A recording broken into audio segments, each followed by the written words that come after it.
동몽훈에 말하였다.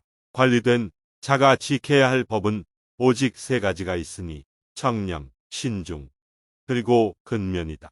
이 세 가지를 알면 몸가짐의 방법을 아는 것이다. 관직을 담당하는 자는 반드시 갑자기 성내는 것을 경계하여 일에 옳지 않음이 있거든 마땅히 자상하게 처리하면 반드시 맞지 않음이 없으려니와 만약 갑자기 성내는 것을 먼저 하면 단지 스스로만을 해롭게 할 뿐이지 어찌 남을 해칠 수 있으리요. 임금 섬기기를 어버이 섬기는 것 같이 하며 벼슬에 윗사람 섬기기를 형 섬기는 것 같이 하며 동료와 더부는 것을 집안 사람 같이 하며 여러 아전 대접하기를 자기 집 노복같이 하며 백성을 사랑하기를 처자같이 하며 관청의 일을 처리하기를 내 집안 일처럼 하고 난 뒤에야 내 마음을 다한 것일 수 있다. 만약 털끝만큼이라도 지극하지 못함이 있으면 모두 내 마음에 다하지 못한 바가 있는 것이다. 어떤 사람이 물었다. 부는 영현령을 보좌하는 자입니다. 부가 하고자 하는 바를 영이 혹시 따르지 않으면 어떻게 합니까? 이천 선생이 대답하였다. 마땅히 성의로서 그를 움직여야 할 것이다. 이제 영과 부가 화목치 않는 것은 곧 사사로운 마음으로 다투어서이다. 영은 고을의 장관이니 만약 부형을 섬기는 도리로 섬겼어. 잘못은 자신에게로 돌리고 잘한 것은 행여 영에게로 돌아가지 않을까 두려워해서 이와 같은 성의를 쌓는다면 어찌 사람을 감동시키지 못함이 있겠는가. 유할례가 백성에 임하는 도리를 묻자 명도 선생이 말하였다. 백성으로 하여금 각각 그들의 뜻을 펼 수 있도록 하는 것이다. 아전을 거느리는 도리를 묻자 대답하였다. 자기를 바르게 함으로써 남을 바르게 하는 것이다. 포박자에 말하였다. 도끼를 맞더라도 바르게 가라며 솥에 넣어지더라도 말을 극진히 하면 이것을 충신이라 이른다. 지가편 집안을 다스리는 글 사마온공이 말하였다. 무릇 손 아래 사람들은 일에 크고 작음이 없이 제멋대로 행동하지 말고 반드시 가장에게 여쭈어야 한다. 손님을 접대하면은 풍성하게 하지 않을 수 없으며 가정을 다스리면은 검소하지 않을 수 없다. 태공이 말하였다. 어리석은 사람은 아내를 두려워하고 어진 여자는 남편을 공경한다. 무릇 노복을 부리면은 먼저 배고픔과 추위를 생각하라. 자식이 효도하면 어버이가 즐겁고 집안이 화목하면 모든 일이 이루어진다. 때때로 불이 나는 것을 막고 밤마다 도적이 오는 것을 방비하라. 경행록에 말하였다. 아침 저녁에 이루고 늦음을 보아 그 사람의 집이 흥하고 쇠함을 알 수 있다. 문중자가 말하였다. 혼인하고 장가드는데 재물을 논하는 것은 오랑캐의 도이다. 아니편 의리를 편안히 여기는 글 안시가 혼에 말하였다.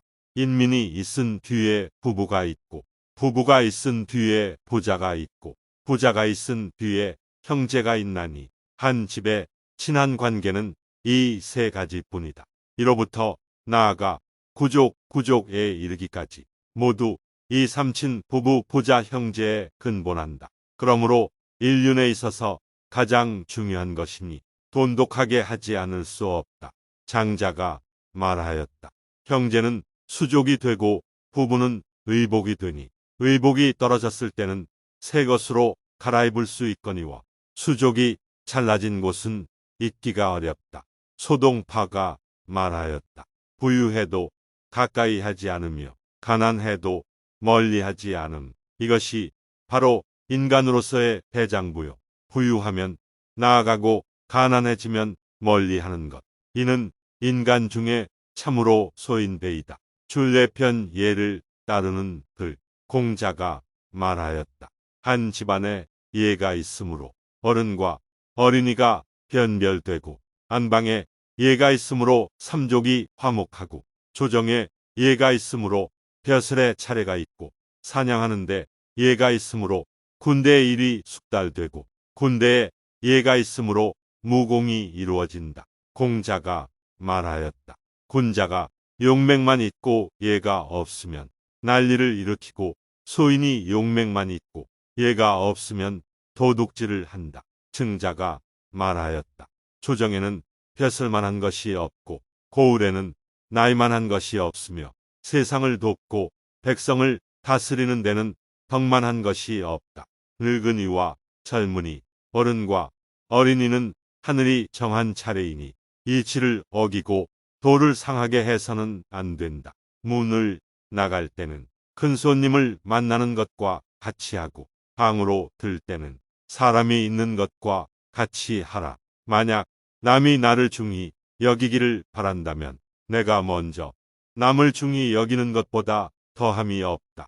아버지는 아들의 덕을 말하지 않으며 자식은 아버지의 허물을 말하지 않는 법이다. 언어편 말을 조심하는 글. 유해가 말하였다. 말이 이치에 맞지 않으면 말하지 아니함만 못하다. 한마디 말이 이치에 맞지 않으면 천 마디 말이 쓸모없다. 군평이 말하였다. 입과 혀는 재앙과 근심의 문이요 몸을 망치는 도끼이다. 사람을 이롭게 하는 말은 따뜻하기 손과 같고 사람을 상하게 하는 말은 날카롭기가 가시 같아서 한마디 말이 사람을 이롭게 함은 소중한 것이 천금으로 값나가고 한마디 말이 사람을 속상하게 함은 아프기가 칼로 베는 것과 같다. 입은 바로 사람을 상하게 하는 도끼요 말은 바로 혀를 베는 칼이니 입을 막고 혀를 깊이 감추면 몸을 편안하게 하는 것이 가는 곳마다 확고할 것이다. 사람을 만나거든 우선 말을 삼할만 하되 자기가 지니고 있는 한 조각 마음을 다 털어버리지 말지니 호랑이가 3번 입을 벌리는 것이 두렵지 않고 단지 사람의 두 마음이 두렵다. 술은 나를 알아주는 친구를 만나면 천 잔도 적고 말은 기회를 맞추지 않으면 한마디도 많다.